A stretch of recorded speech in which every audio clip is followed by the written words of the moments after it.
नमस्कार, मैं सुधा सक्सेना। आप सब जानते हैं कि जीवन में निरंतर सुख और दुख आते जाते रहते हैं। ऐसा हम कह सकते हैं कि ये दुख हमारी एक तरह से परीक्षा है। यदि हम उन समस्याओं को, उन बाधाओं को, उन दुख को यदि हम सफलतापूर्वक पार करते हुए सुख की प्राप्ति करते हैं तो जीवन में निरंतर आगे बढ़ते जाते हैं। तो यदि हम देखें तो जीवन एक परीक्षा के समान है। आइए आज जीवन की परीक्षा विषय पर ही कुछ चर्चा करते हैं। परीक्षा प्रत्येक बच्चे के लिए महत्वपूर्ण होती है क्योंकि उन्हें उत्तीर्ण करके ही वो भविष्य की राह प्रशस्त करता है और यही कारण है कि सभी बच्चे परीक्षाओं में उत्तीर्ण होते हैं, उत्तीर्ण होना चाहते हैं, लेकिन सबकी शारीरिक मानसिक क्षमता और उनकी मेहनत करने का ढंग और मेहनत करने का तरीका, एकाग्रता सबकी अलग अलग होती है और इस विभिन्नता के कारण ही उन्हें प्रतिफल भी सबको अलग अलग मिलता है।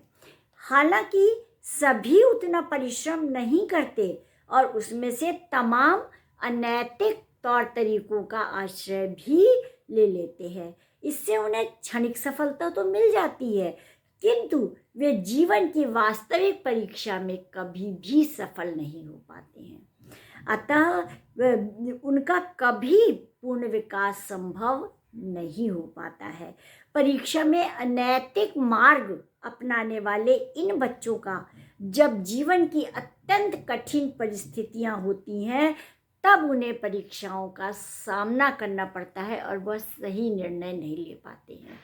आज जीवन की परीक्षा का विषय मैंने ऐसे ही इसीलिए लिया कि मनुष्य बचपन से जो संस्कार पड़े होते हैं उन पर वो कार्य करता है। यदि वह सत्य की राह पर चलता है, सहज मार्ग पर चलता है, तो हो सकता है कि उसे कठिनाइयों का ज़्यादा सामना करना पड़े, लेकिन जब उसे सफलता मिलती है तो वह स्थिर सफलता होती है, वह एक आनंददायक सफलता होती है और वह सदैव लाभदायक होती है। कहते हैं ना कि एक यदि पुण्य का बीज आप डालिए तो उसमें से 10 पुण्य के बीज उत्पन्न होते हैं। प्रतिफल उसका निश्चित है। एक कदम आप अगर आगे बढ़ाएंगे तो निश्चित रूप से आप जो है वह सफलता की मार्ग पर चलने लगेंगे, लेकिन वह पथ, वह कदम आपका नैतिक होना चाहिए। और यही बच्चों को सिखाने के लिए, जीवन की परीक्षा में उत्तीर्ण करने के लिए ये नैतिक दृष्टिकोण देना अत्यंत आवश्यक हो गया है।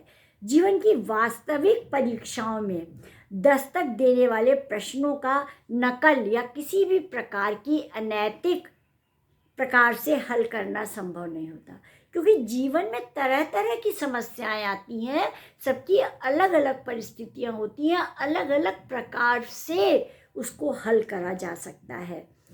यदि वास्तव में जीवन की परीक्षाओं में किसी पुस्तक से प्रश्न नहीं आता है, बल्कि ना ही उसके लिए कोई कुंजी उपलब्ध होती है और ना ही सबके जीवन में एक जैसे प्रश्न आते हैं, तो अलग अलग जीवन, अलग अलग मनुष्य, अलग अलग समस्याएं और उन सभी समस्याओं को हर किसी को अपने अनुभवों के आधार पर अलग ही तरीके से उसका निर्णय करना होता है, उसका हल करना होता है।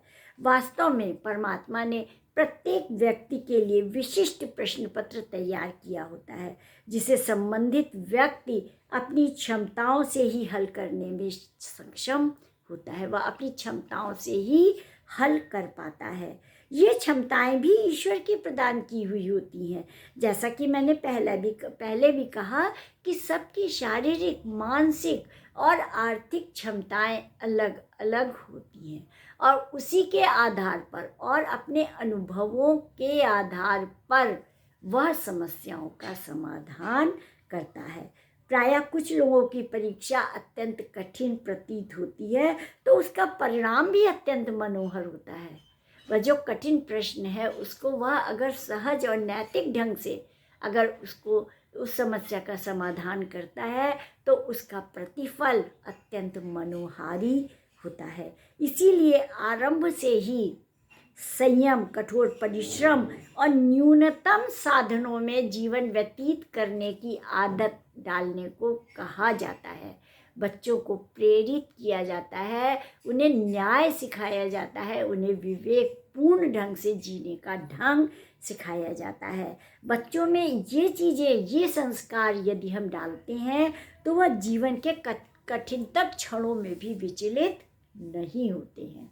यहाँ पर तात्पर्य यही है कि आज की भौतिक परिस्थिति में हम अपने बच्चों को अधिक से अधिक सुख सुविधाएं दे करके उनमें परिश्रम करने की क्षमता जो कम कर रहे हैं या जो सामंजस्य स्थापित करने की क्षमता कम कर रहे हैं, उसके लिए आवश्यक है कि हम इन संस्कारों पर ध्यान दें कि उनको न्याय की शिक्षा दें, उन्हें नैतिक बल प्रदान करें और इस प्रकार से करके वो सदैव, यदि वो इस प्रकार से सही मार्ग पर चलेंगे तो वह जीवन की चाहे कितनी भी कठिन परीक्षाएं आएं वो उसमें सफल ही होंगे।